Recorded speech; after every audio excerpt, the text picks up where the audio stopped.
এই দিদি, ও বাপ রে, কাজ না করে ঘুমাচ্ছিস কেন? দেখ তো উঠোনে কত নোংরা পড়ে আছে, এগুলো তো কোন চাকরে পরিষ্কার করবে? কেন তুই আছিস তো? মুখ সামলে কথা বলবি।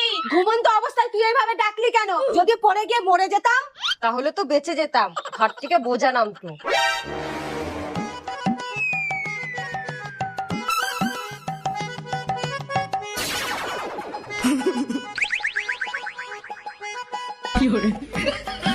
এই, দেখে ঝাড় দিতে পারিস না? ঝাড়াটা গায়ে লাগাচ্ছিস কেন? বলেছি না আমি যখন কাজ করবো আমার সামনে আসবি না। আচ্ছা,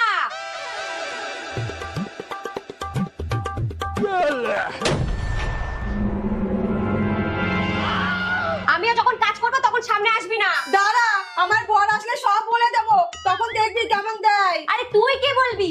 আমার বর আসলে আমি বলবো, তখন দেখবি বিড়ালের মতো ঘরে ঢুকে থাকবি। কি গো